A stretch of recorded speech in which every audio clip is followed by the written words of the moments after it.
মাতৃত্ব পৃথিবীর সবথেকে পবিত্র অনুভূতি। একজন মা তার সন্তানের জন্য সবটুকু উজাড় করে দিতে পারে, কিন্তু এই মাতৃত্বের আড়ালে লুকিয়ে থাকতে পারে মানুষের মনের সবথেকে ভয়ঙ্কর এক অন্ধকার।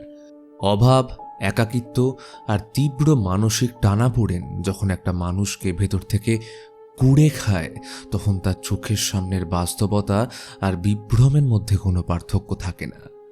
আজ তোমাদের জন্য ফোকলোর সিরিজের সিজন 1 থেকে ইন্দোনেশিয়া ও জাপানিজ লোককথার দুটো অসাধারণ গল্প নিয়ে এসেছি। তাই আর কথা না বাড়িয়ে মূল গল্প শুরু করা যাক।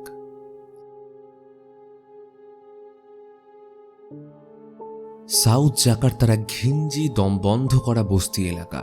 সেইখানে বাস করে সিঙ্গল মাদার মুন্নি এবং তার একমাত্র পৃথিবী ছোট্ট ছেলে জডি। জীবন এখানে প্রতিদিনের এক নিষ্ঠুর যুদ্ধ। সারাদিন লোকের বাড়িতে ক্লিনিংয়ের কাজ করে হাড় ভাঙা খাটুনির পর যে সামান্য টাকা জোটে তা দিয়ে পেট চালানো দায়। এক শহর থেকে আরেক শহর, এক ঘর থেকে আরেক ঘর, এইভাবেই যাযাবরের মতন দিন কাটছে তাদের। ক্রমাগত জায়গা বদলানোর কারণে ছোট্ট জডির কোনো বন্ধু হয়ে ওঠেনি। স্কুলে যাওয়ার বয়স হলেও মায়ের সেই সামর্থ্য নেই। তাই সমবয়সীদের পিঠে ব্যাগ নিয়ে স্কুলে যেতে দেখলে জডির চোখে এক অব্যক্ত আফসোস ঘনীভূত হয়। একদিন প্রপার্টি ম্যানেজার মুন্নিকে একটা বড় পুরনো বাড়ি পরিষ্কার করার কাজ দেয়। বাড়ির মালিক 3 দিন পর ফিরবে, তাই এই 3 দিনের মধ্যেই পুরো বাড়িটা পরিষ্কার করতে হবে। ম্যানেজার মুন্নিকে বিশ্বাস করে বাড়ির চাবি তার হাতেই দিয়ে যায়। মুন্নি তার কাজে মন দিল। জডি তার ছোট্ট দুটো হাত দিয়ে মাকে সাহায্য করার চেষ্টা করে, কিন্তু একসময় ক্লান্ত হয়ে এসে সিঁড়ির উপরেই ঘুমিয়ে পড়লে মুন্নি পরম মমতায় ছেলেকে কোলে তুলে নিয়ে বিছানায় শুইয়ে দেয়। তখনই চারপাশের নিস্তব্ধতার মাঝে হঠাৎ ছাদের উপরে চিলে কোঠা থেকে একটা অস্পষ্ট ভারী শব্দ মুন্নির কানে আসে। তবে ক্লান্ত মুন্নি তখন বিষয়টা খুব একটা পাত্তা দেয় না। সন্ধ্যায় ছেলেকে নিয়ে নিজের বস্তির ভাড়া বাড়িতে ফিরতে মুন্নির মাথায় যেন বাজ পড়ে। সে দেখে বাড়ির মালিক তাদের দরজায় তালা ঝুলিয়ে দিচ্ছে। টানা 6 মাস ভাড়ার টাকা দিতে পারেনি মুন্নি। মালিকও আর কতদিন সহ্য করবে, তারও তো সংসার আছে।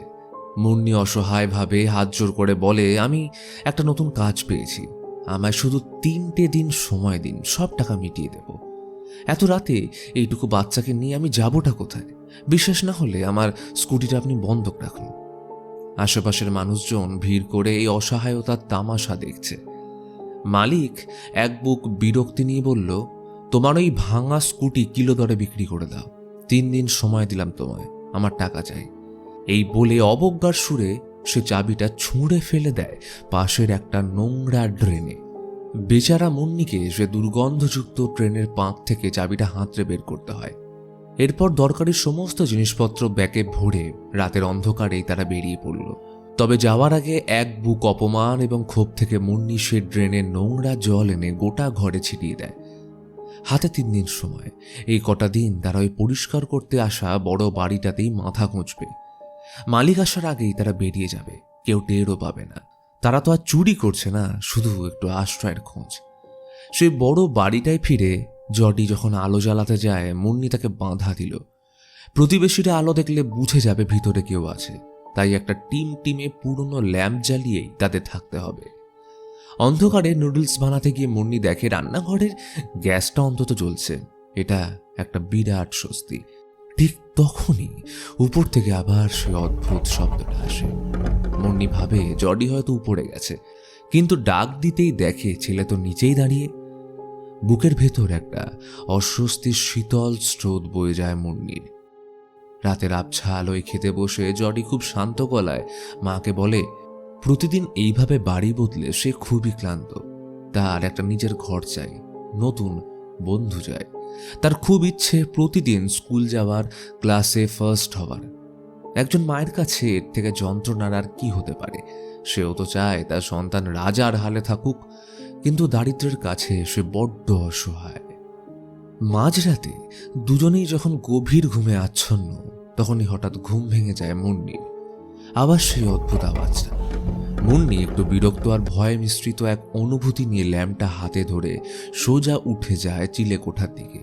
চিলেকোঠার কাঠের দরজাটা ঠেলে ভিতরে পা রাখতেই এক তীব্র পচা বমি উদ্রেককারী গন্ধ তার নাকে আসে। স্যাঁতস্যাঁতে মেঝের এদিক থেকে ওদিক ছুঁচো ঘুরে বেড়াচ্ছে। তবে এরপর মুন্নি ল্যাম্পের আলোয় যা দেখল তাতে তার শরীরের রক্ত হিম হয়ে যায়। অন্ধকার ঘরের এক কোণে জম্বির মতন সারিবদ্ধভাবে দাঁড়িয়ে আছে বেশ কয়েকটা কঙ্কালসার বাচ্চা। তাদের চোখের দৃষ্টি শূন্য, শরীর যেন শুধু চামড়ায় ঢাকা হাড়ের কাঠামো। এই ভয়াবহ দৃশ্য দেখা মাত্রই মুন্নির গলা থেকে একটা আর্তনাদ বেরিয়ে আসে। সে এক মুহূর্ত না দাঁড়িয়ে জডিকে কোলে তুলে নিয়ে পাগলের মতন বাড়ি থেকে বেরিয়ে রাস্তায় এসে চিৎকার করতে থাকে। খবর পেয়ে পুলিশ আসলো। ততক্ষণে গোটা পাড়ার লোক ওই বাড়ির সামনে ভিড় করেছে। পুলিশ ভিতরে তল্লাশি চালিয়ে রীতিমতো অবাক, কারণ বিগত কয়েক মাসে শহর থেকে যত বাচ্চা নিখোঁজ হয়েছিল তাদের প্রায় সবাইকেই এই অ্যাটিক থেকে উদ্ধার করা হয়। দীর্ঘদিন অভুক্ত থাকায় তাদের অবস্থা আশঙ্কাজনক। আর সব থেকে ভয়াবহ সত্যিটা হলো ওই অন্ধকার ঘরে পড়ে থাকা ইঁদুর আর তাদের বিষ্ঠাই ছিল তাদের বেঁচে থাকার একমাত্র খাবার। পুলিশ মুন্নিকে জেরা করলে সে সব সত্যিটাই খুলে বলল। পুলিশ সেই হারিয়ে যাওয়া বাচ্চাদের তাদের পরিবারের কাছে ফিরিয়ে দেয়।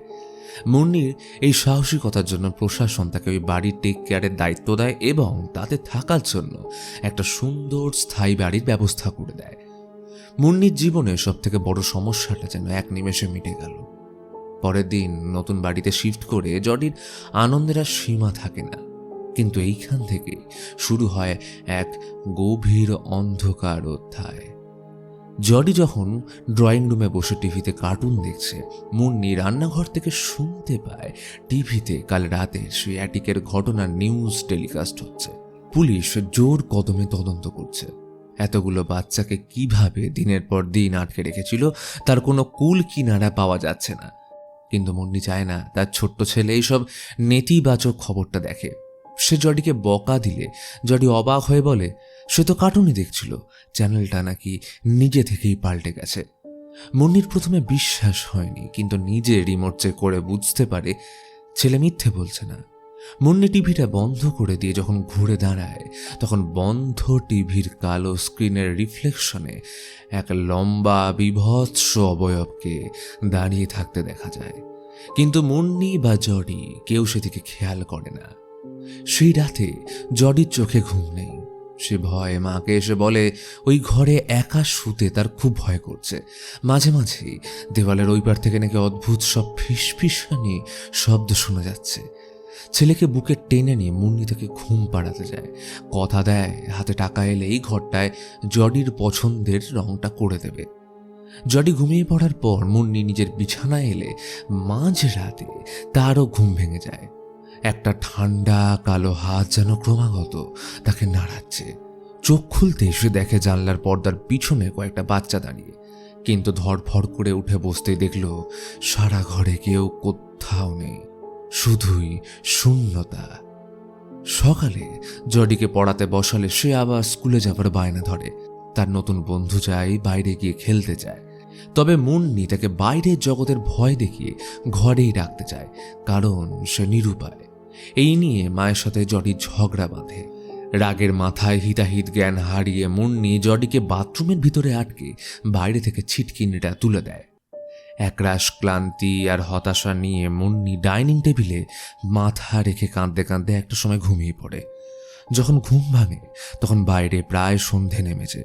হঠাৎ জডির কথা মনে পড়তে সে পাগলের মতন ছুটে গিয়ে বাথরুমের দরজা খুলে, কিন্তু বাথরুম ফাঁকা, জডি কোথাও নেই। হন্তদন্ত হয়ে শোয়ার ঘরে আসতেই দেখে বিছানায় চাদর মুড়ি দিয়ে কেউ যেন একজন শুয়ে আছে। একটা স্বস্তির নিঃশ্বাস ফেলে মুন্নি ধীরে ধীরে চাদরটা সরাতেই দেখে হঠাৎ আর্তনাদ করে ঘুম ভাঙে মুন্নি। এতক্ষণ সে একটা ভয়ানক দুঃস্বপ্ন দেখছিল। স্বপ্নের রেশ কাটতে না কাটতেই সে ছুটে যায় বাথরুমে। দরজা খুলতেই দেখে ছোট জডি বাথরুমের এক কোণে গুটি সুটি মেরে বসে আছে। তাকে দেখে মুন্নির মন শান্ত হয়। দুজনে একে অপরকে এরপর জড়িয়ে ধরে ক্ষমা চাইল। মুন্নি ছেলেকে বোঝায় সেও চায় জডি স্কুলে যাক, কিন্তু ওর বাবার উপর মুন্নির কোনো বিশ্বাস নেই। সেই লোকটা যে কোনো দিনে সে জডিকে ছিনিয়ে নিয়ে যেতে পারে। ছেলের মন ভালো করতে মুন্নি তাকে নিয়ে বাজার যায়, কিনে আনে জডির সব থেকে প্রিয় কাবাব। ভিড়ের মধ্যে হঠাৎ জডি মায়ের হাত ছেড়ে অন্য একটা খেলনার দোকানে এগিয়ে গেলে মুন্নি দূর থেকেই তাকে ধমক দিয়ে থামতে বলে। তখন দোকানদার অবাক হয়ে জিজ্ঞেস করে, আচ্ছা আপনি এতক্ষণ কার সাথে কথা বলছেন? মুন্নি ভ্রু কুঁচকে বলে, কেন, ওই তো আমার ছেলে। দোকানদার এক অদ্ভুত দৃষ্টিতে মুন্নির দিকে তাকায়।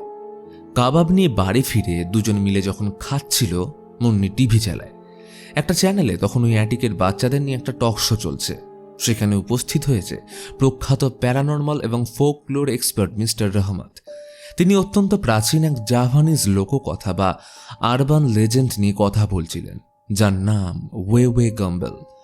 মিস্টার রহমত বলছিলেন ওয়ে হলো এক নারীর অতৃপ্ত আত্মা, যাকে ইন্দোনেশিয়ার অনেক জায়গাতে ডাইনিও বলা হয়। প্রচলিত বিশ্বাস অনুযায়ী সে একসময় এক সাধারণ রক্তমাংসের নারী ছিল, কিন্তু বিয়ের পর সে কোনোদিনও মা হতে পারেনি। সন্তান না হওয়ায় তার স্বামী তাকে অবহেলা করে অন্য এক নারীর সাথে সম্পর্কে জড়ায়। তখন স্বামীর এই বিশ্বাসঘাতকতা মানতে না পেরে রাগে আর শোকে পাগল হয়ে সে প্রথমে তার স্বামীকে এবং পরবর্তীকালে নিজেকেও শেষ করে দেয়। মৃত্যুর পর তার সে অতৃপ্ত মাতৃত্বের বাসনা, কষ্ট এবং ক্ষোভ তাকে এক ভয়ঙ্কর অতৃপ্ত আত্মা বা আরবান লেজেন্ডে পরিণত করে। মিস্টার রহমতের দাবি, পুলিশের এই সমাধান না করতে পারা কেসটির পিছনেও সে ওয়ে গাম্বেলের হাত রয়েছে। এসব গাঁজাঘুরি কথা শুনে বিরক্ত হয়ে মুন্নি টিভি বন্ধ করে দেয়, কিন্তু ফিরে আসতেই দেখে জডি এক কাণ্ড ঘটিয়েছে। খাবার পছন্দ না হওয়ায় সে নষ্ট করে সারা ঘরে ছড়িয়ে রেখেছে। মুন্নি রাগে ফেটে পড়ে। সে জডিকে বকা দিতে শুরু করলে জডি বারবার কেঁদে একটাই কথা বলতে থাকে, মা আমি এটা করিনি, বিশ্বাস করো আমি করিনি। মুন্নি হতাশ হয়ে পড়ে। একেই তার অভাবের সংসার, তার উপর ছেলের এই অবাধ্যতা তার উপর প্রচণ্ড চাপ সৃষ্টি করছিল। রাতে ভারাক্রান্ত মন নিয়ে মুন্নি টিভিতে একটা টক শো দেখছিল। সেখানে এক বিখ্যাত গায়িকা বলছিল তার কেরিয়ারের সাফল্যের পিছনে একমাত্র কাঁটা ছিল তার নিজের সন্তান। তাকে নিজের হাতে শেষ করে দেওয়ার পর তার জীবন আর ক্যারিয়ার নাকি এক ধাক্কায় অনেকটা উপরে উঠে গেছে। তবে একটা মায়ের মুখ থেকে এমন ভয়ানক কথা শুনে মুন্নির মনের ভিতরে এক অদ্ভুত বিকৃত আলোড়নের সৃষ্টি হয়। সে জডির কাছে গিয়ে আজকের বকাবকির জন্য ক্ষমা চেয়ে নেয় এবং কথা দেয় যে করেই হোক তাকে স্কুলে ভর্তি করবেই। পরের দিন সকালে মুন্নি তখন বাইরে কাপড় কাচতে ব্যস্ত। রেডিওতে আজও সেই অ্যাটিকের ঘটনা নিয়ে আলোচনা চলছে। বোঝা যাচ্ছে মেইন স্ট্রিম মিডিয়াতেও এই খবর ঝড় তুলেছে। পুলিশ কয়েকজন উদ্ধার হওয়া বাচ্চার বয়ান শুনে রীতিমতো দ্বন্দ্বে পড়েছে, কারণ সব বাচ্চা একটাই কথা বলছে। তারা যখন বাইরে একা খেলছিল তখন এক অস্বাভাবিক লম্বা মহিলা তাদের হাত ধরে ওই অন্ধকার বাড়িতে নিয়ে যায়। এইসব শুনে বিরক্ত হয়ে রেডিও বন্ধ করতে মুন্নি ঘরে আসতেই তার চোখ কপালে ওঠে। ধুয়ে রাখা পরিষ্কার কাপড়গুলোতে জডি কাদা মাখিয়ে রেখেছে। মুন্নির আগে জডিকে জিজ্ঞেস করলে সে আবারও বলে সে কিন্তু এটা করেনি। কিন্তু মুন্নি এবার আর কোনো কথা বাড়ায় না। সে চুপচাপ জানলার পাশে তার ফোনের ক্যামেরাটা অন করে লুকিয়ে রেখে আবার কাপড় ধুতে যায়। বেশ কিছুক্ষণ পর ফিরে এসে সে যখন ক্যামেরা রেকর্ডিং চেক করে তার মাথা যেন শূন্য হয়ে যায়। ক্যামেরা স্ক্রিনে দেখা যাচ্ছে জডি নিজের হাতে কাদামাখা হাত দিয়ে পরিষ্কার কাপড়গুলো নষ্ট করছে। সে রাগে অন্ধ হয়ে জডিকে মারতে শুরু করে। জডি কাঁদতে কাঁদতে বলে সে উল্টে কাপড়গুলো পরিষ্কার করার চেষ্টা করছিল, কিন্তু মুন্নি যেন কিছুই শুনতে চায় না। সে জডিকে বাড়িতে একা ফেলে রেখে রাগের মাথায় গাড়ি নিয়ে বেরিয়ে যায়। শহরের এক ছোট্ট দোকানের সামনে বসে মুন্নির চোখ যায় টিভির পর্দায়। সেখানে মিস্টার রহমতের ইন্টারভিউ চলছে। তিনি বলছেন ওয়ে গাম্বেল বাচ্চাদের খুবই ভালোবাসে। সে তাদের অপহরণ করে ঠিকই, কিন্তু সে তো আত্মা, তাই সে তাদের খাবার জোগাড় করতে পারে না। তখন অবুঝ বাচ্চারা নিজের খিদের জ্বালায় নিজেদের বিষ্ঠা খেতে শুরু করে এবং অবশেষে শেষ হয়ে যায়। তবে মৃত্যুর পর ওয়ে তাদের দেহগুলোকে খেয়ে ফেলে, তাই ওদের শরীর আর কখনো পাওয়া যায় না। এরপর মিস্টার রহমত যা বললেন তা শুনে মুন্নির বুকের ভেতরটা ছ্যাঁত করে ওঠে। ওয়ে গাম্বেল মূলত সেই সব শিশুদেরই টার্গেট করে যাদের বাবা মা তাদের অবহেলা করে বা তাদের একা ফেলে রাখে। কথাগুলো শুনে সে রিয়েলাইজ করে রাগের বশে সেও তো জডির সাথে ঠিক এই ভুলটাই করে এসছে। অবশেষে নিজের ভুল বুঝতে পেরে মুন্নি পাগলের মতন গাড়ি ছুটিয়ে বাড়ির দিকে রওনা দেয়। অন্যদিকে ফাঁকা বাড়িতে ছোট্ট জডি হঠাৎ একটা সুন্দর মিষ্টি গানের সুর শুনতে পায়। তার মনে হয় মা হয়তো তার ভুল বুঝতে পেরে ফিরে এসছে। সে মাকে সারা বাড়ি খুঁজতে থাকে, কিন্তু হঠাৎ শোয়ার ঘরের অন্ধকার আলমারি থেকে একটা বিশাল হাত বেরিয়ে এসে তাকে ভিতরে টেনে নিয়ে যায়।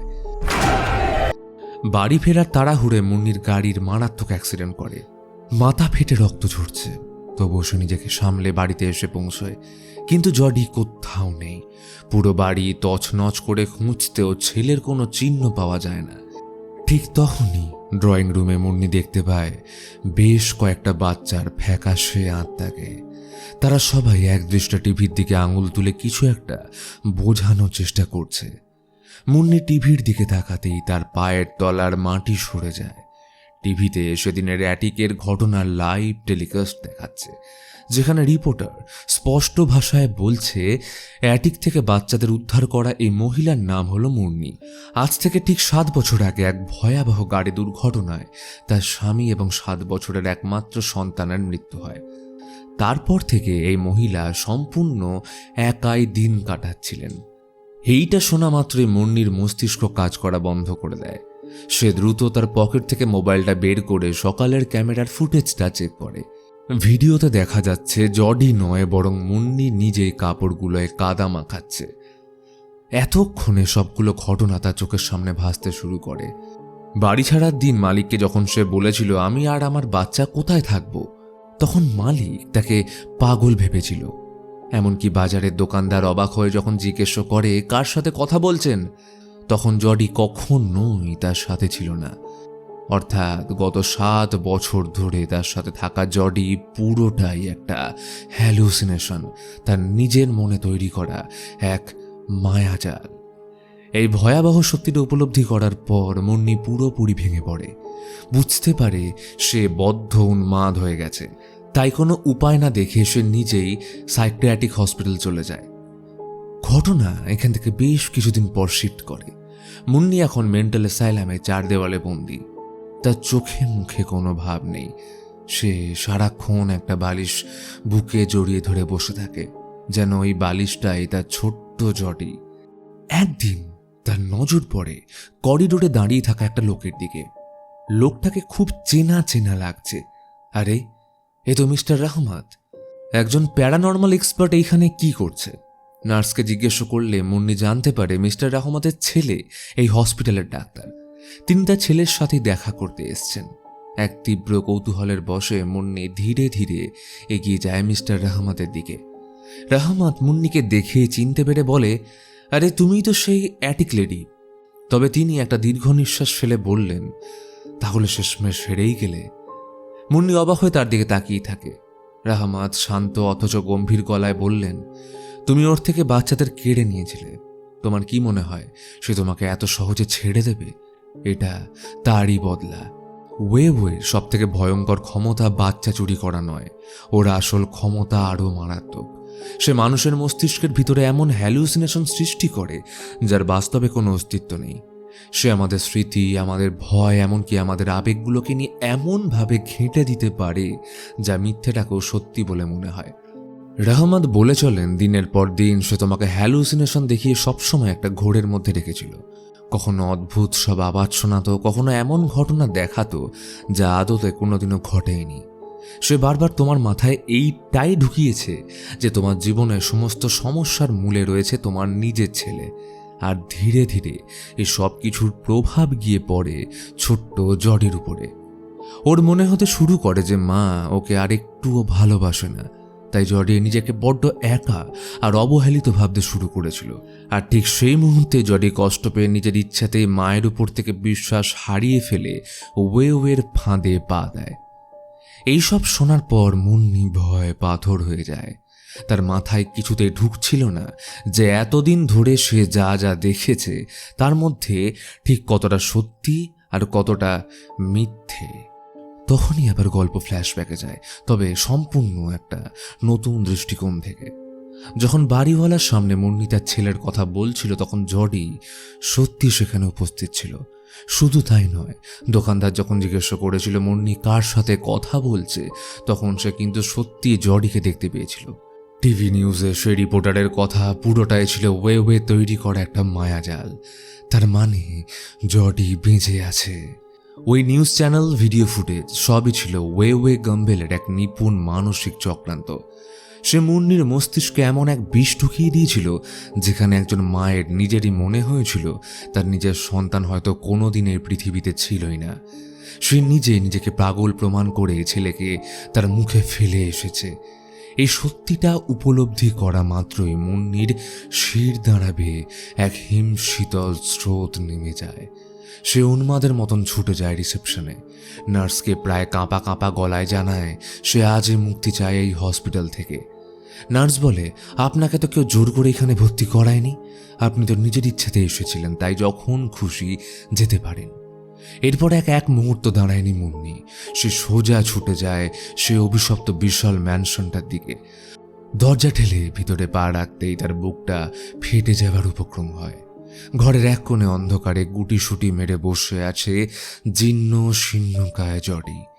ছুটে গিয়ে সন্তানকে বুকে টেনে ধরতে চায় মুন্নি, কিন্তু সে এগোতে পারে না, কারণ অদ্ভুত কারণে তার পা বরফের মতন জমে গেছে।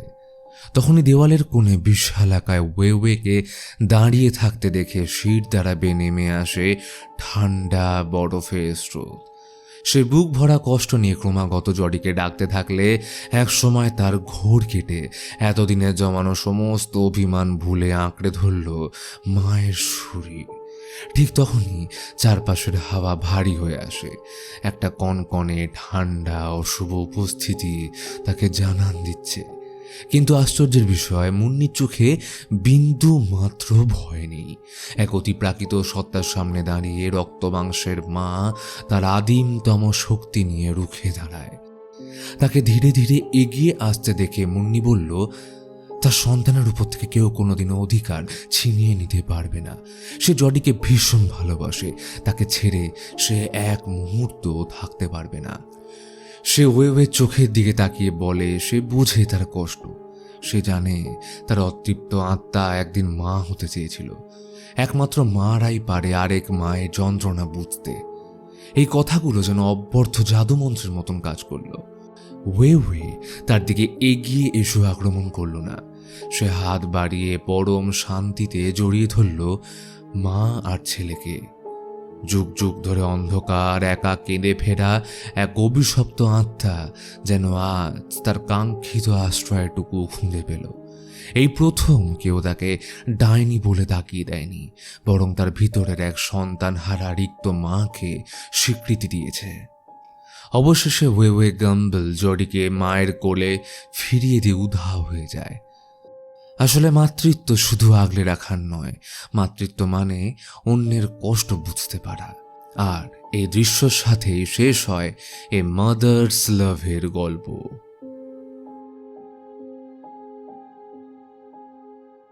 গল্পের শুরুতে আমরা এক ব্যক্তিকে দেখি যে এক মনে তাতামি বুনছে।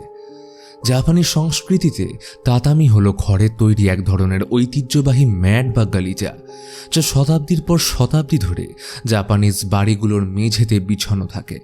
একটা পরিবারের হাসি, কান্না, জন্ম থেকে মৃত্যু সবকিছুর নীরব সাক্ষী এই তাতামি। জাপানি লোককথা অনুযায়ী তাতামি নিছক কোনো জড়বস্তু নয়, বরং বিশ্বাস করা হয় ঘরে বসবাসকারী মানুষদের অনুভূতিগুলো ধীরে ধীরে এই ঘরের বুননে মিশে যায়। সুখ আর শান্তির পাশাপাশি যদি কোনো ঘরে তীব্র ক্ষোভ জমা হয়, যদি কখনো সেখানে হিংসার আগুন জ্বলে বা রক্তপাত হয়, তবে সেই বিভৎস স্মৃতিগুলোকেও তাতামি নিজের ভেতরে শুষে নেয়। এরপর আমাদের এক বহু পুরনো পরিত্যক্ত বাড়ি দেখানো হয়। এইখানে তদন্তের কাজে এসেছে মাকোতো। 40 ছুঁই মাকোতো পেশায় একজন ক্রাইম জার্নালিস্ট এবং রাইটার। বিভৎস সব ক্রাইম সিনের ছবি তোলা আর সেইগুলো নিয়ে গল্প লেখাই তার কাজ। মৃত্যু আর হিংসে তার কাছে দৈনন্দিন রুটিন। তবে বহুদিন হলো তার লেখায় টান পড়েছে, তাই আজ সে এমন একটা বাড়িতে এসেছে যেখানে এক পরিবারের সাথে জড়িয়ে রয়েছে বহু পুরনো মৃত্যু রহস্য। জীর্ণ বাড়িটার ভিতরে পা রাখার পর থেকেই তার ভিতরে এক অস্বস্তিকর অনুভূতি কাজ করছে। পায়ে পায়ে সে এসে দাঁড়ায় একটা নির্দিষ্ট ঘরের সামনে। ভিতরে উঁকে দিতেই সে থমকে দাঁড়ায়। ঘরের সাইডে পড়ে আছে একটা পুরনো ছিন্ন ভিন্ন তাতামি। খড়ের বুননগুলো উপড়ে ফেলা হয়েছে, আর সেই খড়ের টুকরো দিয়ে কেউ যেন সারা ঘরময় ছোট ছোট অজস্র পুতুল আর টস বানিয়ে রেখেছে। পরিবেশটা এতটাই দমবন্ধ করা যেন দেখলে মনে হয় এখানে কোনো অশুভ কালো জাদুর আসর বসেছিল, যেন একসময় জাগতিক পৃথিবীর বুক চিরে অন্য কোনো পৈশাচিক সত্তাকে আহ্বান করার চেষ্টা করা হয়েছিল। ঘরের ভয়াবহ অবস্থা দেখে সেগুলো ছবি তোলার সময় মাকোতোর মাথায় একটাই কথা এলো, অভিশপ্ত। রাতের অন্ধকার নেমে আসে। মাকোতো এখনও সে পরিত্যক্ত ভবনেই বসে তার স্টোরি এবং রিসার্চের কাজ করছে। এমন সময় তার এডিটর শিবাতার মেসেজ আসলো। শিবাতা জানতে চায় কাজ কত দূর, কারণ পরশু তাদের একটা গুরুত্বপূর্ণ মিটিং আছে, তাই আজ রাত 9টার মধ্যেই তার পুরো লেখাটা চাই। কিন্তু মাকোতো সময় চায়। এই অদ্ভুত বাড়িটার রহস্য সে তাড়াহুড়ো করে শেষ করতে চায় না। শিবাতা অবাক হয়ে মেসেজ করে, একটা সাধারণ গল্প নিয়ে মাকোতো এতটা অবসেসড কেন? সে কেন সারা রাত ওই ভুতুরে বাড়িতে কাটাতে চায়? এর উত্তর মাকোতোর নিজের কাছেও নেই। সেই রাতে ওখানে ঘুমানোর সময় মাকোতোর অবচেতন মন এক গভীর অন্ধকার জগতে তলিয়ে যায়। স্বপ্নে দেখে একটা পুরনো বাড়ি, ফ্রেমে বাঁধানো একটা ফ্যামিলি ফটো, যেখানে কয়েকজন মানুষের মুখ কলম দিয়ে কেটে দেওয়া হয়েছে। এরপর সে দেখতে পায় একটা ঘর, যার মেঝেতে তাতামি বিছানো, আর সেইখানে দাঁড়িয়ে একটা ছোট্ট ছেলে। এই ছেলেটা যেন নীরব কাউকে ডাকছে। ঠিক তখনই হাঁপাতে হাঁপাতে মাকোতোর ঘুম ভেঙে যায়। পরের দিন সকালে মাকোতো তার জিনিসপত্র গুছিয়ে গাড়িতে ওঠার ঠিক আগের মুহূর্তে ফোনে একটা মেসেজ আসে। মেসেজটা পাঠিয়েছে তার মা। লেখা, তোর বাবা আর নেই। এই একটা লাইন মাকোতোকে তার ফেলে আসা অতীতে নিয়ে যায়। মাকোতো এসে পৌঁছয় তার নিজের বাড়িতে, শহরের কোলাহল থেকে বহু দূরে এক নির্জন গ্রামে। আত্মীয় স্বজন আর প্রতিবেশীরা তার বাবার মৃত্যুতে শোক প্রকাশ করছে, কিন্তু মাকোতোর মুখে কোনো ভাবান্তর নেই। সে সোজা গিয়ে তার বাবার নিথর দেহের পাশে বসে পড়ল। তখনই তার মনে ভেসে ওঠে এক টুকরো অতীত, একটা আধো অন্ধকার ঘর। মাকোতোর বাবা সেইখানে বসে কাঁদছেন, আর দরজার আড়াল থেকে ছোট্ট মাকোতো ভীত চোখে সেই দৃশ্য দেখছে। বর্তমানে মাকোতো দীর্ঘক্ষণ মৃতদেহর পাশেই বসে থাকে। কিছুক্ষণ পর সেখানে আসে তার মা ইয়োশিকো। এই পর্যায়ে আমরা বুঝতে পারি মাকোতো কথা বলতে পারে না এবং সে কানেও শোনে না। চারপাশের পৃথিবীর সব কোলাহল তার কাছে অস্তিত্বহীন। ইয়োশিকো সাইন ল্যাঙ্গুয়েজে তাকে জিজ্ঞেস করে সে কিছু খাবে কিনা। মাকোতো নীরবে মাথা নেড়ে না করে দিল। হঠাৎ ইয়োশিকোর কিছু একটা মনে পড়ে। সে জানায় ফিউনারেলের জন্য বাবার একটা ভালো ছবি দরকার। মাকোতো ধুলো পড়া পুরনো ফ্যামিলি অ্যালবামের পাতা উল্টোতে শুরু করলো। ইয়োশিকো ছবিগুলো দেখতে দেখতে দীর্ঘ নিঃশ্বাস ফেলে বলে, তোর বাবার মুখটা সবসময় কেমন যেন ম্লান হয়ে থাকতো, তাই না? মানুষটা জীবনে কখনো মন খুলে হাসেনি। সন্ধে গড়িয়ে রাত নামে। গোটা বাড়িতে এক অদ্ভুত থমথমে নিস্তব্ধতা। মোমবাতির কাঁপা আলোয় মাকোতো তার বাবার মৃতদেহের পাশে একলা বসে।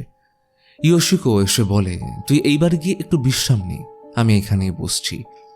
মাকোতো নিজের ঘরে গিয়ে শুয়ে পড়ে, কিন্তু চোখ বন্ধ করতেই আবার সে অস্বস্তিকর ভিশনগুলো তাকে গ্রাস করে। ঘুম ভেঙে যায় মাকোতোর। গলা শুকিয়ে কাঠ হয়ে আসছে। জল খাওয়ার জন্য সে ঘরের বাইরে পা রাখতেই মনে হয় ভিশনে দেখা সে ছেলেটির ছায়া যেন ঠিক তার সামনে দিয়ে হেঁটে গেল। এক অজানা ঘোরের বশবর্তী হয়ে মাকোতো সে ছায়ার পিছু নেয়। হাঁটতে হাঁটতে সে এসে দাঁড়ায় সে নির্দিষ্ট ঘরটার সামনে, যে ঘরে সে তার বাবাকে কাঁদতে দেখেছিল। একটা সময় এই ঘরে ঢোকার অধিকার তার বাবার তরফ থেকে চিরকালের জন্য নিষিদ্ধ ছিল, কিন্তু আজ বাবা নেই। তাই মাকোতো ঠিক করে বন্ধ দরজার উপরে লুকিয়ে থাকা সত্যের মুখোমুখি সে হবেই। সে দরজার হাতল ধরে টান দেয়, কিন্তু সেইটা পেরেক ঠুকে স্থায়ীভাবে বন্ধ করে দেওয়া হয়েছে। মাকোতো এক এক করে পেরেকগুলো উপড়ে ফেলে ভারী কাঠের দরজাটা ঠেলে ভিতরে ঢুকতেই এক অদ্ভুত স্যাঁতস্যাঁতে গন্ধ তার নাকে আসে। ঘরের ভিতরে একটা ছোট্ট মন্দির, যেখানে হয়তো তার বাবা গোপনে কোনো প্রার্থনা করতেন। প্রথমে অস্বাভাবিক কিছু চোখে পড়ল না। মাকোতো ফিরে আসার জন্য পা বাড়াতেই তার নজর যায় মেঝের এক কোণে পড়ে থাকা একটা ছবির দিকে। সে নিচু হয়ে ছবিটা হাতে নেয়। এইটা ঠিক সেই ফ্যামিলি ফটো যেটা সে স্বপ্নে দেখেছিল, আর সেই ছবির ভিতরে দাঁড়িয়ে আছে সেই ছোট্ট ছেলেটা। ঠিক তখনই পিছন থেকে কেউ ভারী কিছু দিয়ে মাকোতোর মাথায় সজোরে আঘাত করে এবং মাকোতো মাটিতে লুটিয়ে পড়ল। জ্ঞান ফিরলে মাকোতো দেখে সে ওই নিষিদ্ধ ঘরটার ভিতরেই পড়ে। বছরের পর বছর ধরে বাইরের আলো বাতাস না ঢোকায় এই ঘরটা যেন জমে থাকা শোক আর হিংসার এক অভয়ারণ্য। তখনই ঘরের মেঝের দিকে তাকাতেই চমকে গেল, কারণ সেইখানে পাতা আছে একটা তাতামি, যার পরতে পরতে লেগে শুকিয়ে যাওয়া কালচে রক্তের দাগ। ঠিক তখনই মাকোতোর চোখের সামনে ফ্ল্যাশব্যাকের মতন ভেসে ওঠে এক নৃশংস মৃত্যুর দৃশ্য। কেউ একজন ওই তাতামির উপর একটা গোটা পরিবারকে নির্মমভাবে শেষ করছে। স্তব্ধ মাকোতোর পাশে এসে দাঁড়ায় ইয়োশিকো। সে হাঁটু গেড়ে বসে মাকোতোর হাত দুটো নিজের হাতের মুঠোয় নিয়ে বলে, ইস, কত রক্ত বেরোচ্ছে, কষ্ট হচ্ছে না রে আমার ছেলেটার? বলতে বলতে সে এক অদ্ভুত, এক পৈশাচিক শান্ত ভঙ্গিতে মাকোতোর মাথা থেকে গড়িয়ে পড়া রক্ত চাটতে শুরু করে। কিন্তু এরপর ইয়োশিকো যেটা বলল তা এই গল্পের মোড় পাল্টে দেয়। ইয়োশিকো একটা দীর্ঘ নিঃশ্বাস নিয়ে বলে, আমি জানতাম এই দিনটা একদিন আসবেই, জানতাম তুই একদিন সব সত্যিটা জেনে যাবি। এরপর ইয়োশিকো বলতে শুরু করে বুকের গভীরে লুকিয়ে থাকা ভয়ঙ্কর সত্য। জানিস, আমার এই বাড়ি বা সম্পত্তির প্রতি কোনো মোহ ছিল না। মোহ ছিল সুকাসার, মানে তোর বাবার। ইয়োশিকো জানায় সুকাসার বড় ভাই কোজি ছিল এই বংশের আসল উত্তরাধিকারী। জাপানি প্রথা অনুযায়ী বংশের বড় ছেলে সমস্ত সম্পত্তি আর পৈতৃক বাড়ির মালিক হয়। সুকাসা সারা জীবন এই হীনমন্যতায় ভুগেছে যে ছোট ছেলে হয়ে জন্মানোর অপরাধে তার সাথে আজীবন অবিচার হয়েছে। ইয়োশিকো তখন সুকাসাকে উস্কানি দিয়েছিল যে ভাই যদি অধিকার না দেয় তবে সেটাকে ছিনিয়ে নাও। সুকাসা ভাইয়ের সামনে সম্পত্তির কাগজ এগিয়ে দিয়ে প্রায় ভাঙা গলায় বলছিল, দয়া করে এটা মেনে নে ভাই, আমি সত্যি এসব করতে চাই না। সুকাসা রাগে ফেটে পড়ে, তুই চিরকাল সবার আদরের ছিলি, সবকিছু বিনা চেষ্টায় পেয়েছিস, আর আমি সারা জীবন শুধু অবহেলা আর অপমান সহ্য করেছি। সুকাসা ভাইকে অর্ধেক সম্পত্তি তার নামে লিখে দেওয়ার জন্য জোর করতে থাকে। কোজি তাচ্ছিল্য করে বলে, অর্ধেক সম্পত্তি নিয়ে তুই করবিটা কি? তোর তো কোনো বংশের প্রদীপ নেই। তুই তো বিয়ে করেছিস এমন একটা মেয়েকে যে একটা সন্তানও জন্ম দিতে পারবে না। তোরা তো একেবারে মূল্যহীন। কোজি শারীরিক দিক থেকে শক্তিশালী ছিল। সে সুকাসার গলা টিপে ধরে। তখন এই সুকাসার হাত চলে যায় পকেটে থাকা কলমের দিকে। সে উন্মত্তের মতন সে কলমটা গেঁথে দেয় কোজির গলায়। ফিনকি দিয়ে বেরোতে থাকে রক্ত। কিন্তু কোজি তখনও মরেনি। সে গলা থেকে বেরোনো রক্ত চেপে ধরে তাতামির উপর দিয়ে দরজার দিকে হামাগুড়ি দিয়ে পালানোর চেষ্টা করছিল। ঠিক সেই মুহূর্তে দরজায় এসে দাঁড়ায় ইয়োশিকো। সে একটা ভারী অস্ত্র দিয়ে কোজির মাথায় আঘাত করে তাকে চিরতরে শেষ করে দেয়। ইয়োশিকো বলে, সেই দিনের পর তোর বাবা জীবনে আর কোনোদিনও হাসেননি, কিন্তু তুই আমার জীবনে আসার পর সবকিছু পাল্টে গেল। মাকোতোর কাছে কথাটা ভীষণ অসংলগ্ন লাগে। সে ইয়োশিকোর জীবনে কিভাবে এলো? এইখান থেকে গল্প আরও একবার ফ্ল্যাশব্যাকে যায় এবং আমরা জানতে পারি গল্পের সব থেকে মর্মান্তিক দিক। সেদিন সুকাসা আর ইয়োশিকো শুধুমাত্র কোজিকে মেরেই শান্ত হয়নি। বাইরের ঘরে ছিল কোজির স্ত্রী আর তার দুই ছোট ছেলে। কোজির স্ত্রীকে তারা ধরে ফেলেছিল। ঠিক সেই সময় দরজার বাইরে দাঁড়িয়ে থাকা একটা বাচ্চা ছেলে প্রচণ্ড কেঁদে তার মাকে ডাকছিল। দরজা ফাঁক পেয়ে সে ভিতরে ঢুকে তার মাকে আপ্রাণ বাঁচানোর চেষ্টা করে, কিন্তু ইয়োশিকো সে ছোট্ট ছেলেটিকে শক্ত করে আঁকড়ে ধরে এবং তার চোখের সামনে সুকাসা তার মাকে শেষ করে দেয়। তবে ঘরের বাইরে তখনও আরেকটা ছোট্ট বাচ্চা দাঁড়িয়ে সমানে কেঁদে চলেছে আর মা মা বলে ডাকছে। ইয়োশিকো দরজা খুলে বাইরে তাকায়। তার মনে এক বিকৃত অন্ধকার বিভ্রম তৈরি হয়েছে। তার মনে হতে থাকে ওই বাচ্চাটা আসলে তাকেই মা বলে ডাকছে, কিন্তু ওই বাচ্চাটা আর কেউ নয়, সে ছিল ছোট্ট মাকোতো। সুকাসা বড় ছেলেটিকেও শেষ করে ফেলে, কিন্তু ইয়োশিকো মাকোতোকে মারতে দেয় না। সে এক অদ্ভুত মানসিক বিকারের বশে মাকোতোকে বুকে জড়িয়ে ধরে। তার নিজের কোনো সন্তান ছিল না বলে সে মাকোতোকে ভগবানের আশীর্বাদ ভেবে নিজের কাছেই রাখে। এখন সমস্ত জলের মতন পরিষ্কার। কোজি ছিল মাকোতোর আসল বাবা। সেই রাতের ভয়াবহতা, মা বাবার মৃত্যু আর রক্তপাতের দৃশ্য ছোট্ট মাকোতোর মস্তিষ্কে একটা গভীর ক্ষতের সৃষ্টি করেছিল, যে ট্রমার কারণে তার শোনার এবং কথা বলার ক্ষমতা চিরতরে হারিয়ে যায়। এখন ইয়োশিকো মাকোতোর দিকে তাকিয়ে ম্লান হেসে বলে, আমি তোকে সত্যিই নিজের জীবনের চেয়েও বেশি ভালোবেসেছি, কিন্তু এইবার মনে হয় তোকে তোর আসল পরিবারের কাছে ফিরিয়ে দেবার সময় এসছে। ভয় পাস না, আমিও তোর সাথেই যাব। এই বলে ইয়োশিকো তার জামার ভিতরে লুকিয়ে একটা ধারালো বড় ছুরি বের করে মাকোতোর দিকে এগিয়ে যায়। সে মাকোতোকে আঘাত করতে গিয়ে হাত তুলবে, ঠিক সেই মুহূর্তে ঘটে এক অপ্রাকৃত ঘটনা। ঘরের মেঝে সেই পুরনো রক্তমাখা তাতামিটা হঠাৎ করে মাঝখান থেকে ফাটতে শুরু করে। এই দৃশ্য দেখে ইয়োশিকো ভয় পিছিয়ে যায়। সে মরিয়া হয়ে ছুরি দিয়ে তাতামিকে কাটার চেষ্টা করে, কিন্তু এটা কোনো সাধারণ তাতামি ছিল না। এইটাই সেই তাতামি যা বছরের পর বছর ধরে কোজির খুন, সুকাসার তীব্র হীনমন্যতা, ইয়োশিকোর বিকৃত মাতৃত্ব আর এক নিরীহ বাচ্চার আর্তনাদ নিজের ভেতরে শুষে রেখেছিল। তাতামির মাঝখানের ফাঁকটা এক বিশাল দানবীয় মুখের মতো হয়ে যায়, যেটা জীবন্ত কোনো প্রাণীর মতো ইয়োশিকোকে আষ্টে পৃষ্ঠে জড়িয়ে ধরে নিজের ভিতরে টানতে থাকে। মুহূর্তের মধ্যে ইয়োশিকো সম্পূর্ণভাবে তার ভিতরে হারিয়ে যাওয়ার পর তাতামিটা আবার আগের মতন শান্ত হয়ে আসে। মাকোতো স্তব্ধ হয়ে নিজের চোখের সামনে ভয়ঙ্কর দৃশ্যটা দেখে ক্যামেরাটা বের করে। সে চাইলে এখন এই অভাগা পরিবারের গল্পের সাথে অভিশপ্ত তাতামির ছবি গোটা দুনিয়ার সামনে তুলে ধরে একজন বিখ্যাত জার্নালিস্ট হতে পারে, কিন্তু সে ক্যামেরাটা নামিয়ে নেয়, ফিল্মের রোলটা খুলে ফেলে দিল। সে এই গল্প লিখবে না, কারণ এই গল্প তার নিজের। কিছু সত্য হয়তো পৃথিবীর সামনে প্রমাণ করার জন্য নয়, সেগুলো শুধুমাত্র নিজের বুকে গহীন অন্ধকারে দাফন করার জন্যই তৈরি হয়। এই দৃশ্যের সাথে শেষ হয় তাতামির গল্প। এটা শুধুমাত্র একটা অভিশপ্ত ম্যাটের গল্প নয়, এটা পরিচয়, সংকট, উত্তরাধিকারের বোঝা এবং এক বিকৃত ভালোবাসার গল্প, যা ধীরে ধীরে বিষে পরিণত হয়। তার ভালোবাসা হয়তো মিথ্যে ছিল না, কিন্তু সেই ভালোবাসা এতদিনে দাঁড়িয়েছিল এক মহা সর্বনাশের উপর। তো ভিডিওটা কেমন লাগলো অবশ্যই কমেন্টে জানাও, আর ভিডিওটা ভালো লাগলে হাইপ করতে ভুলো না, এবং আমার সাথে কথা বলতে হলে আমার সোশ্যাল মিডিয়ার লিংক ডেসক্রিপশনে দেওয়া রইল। তো দেখা হচ্ছে পরের ভিডিওতে।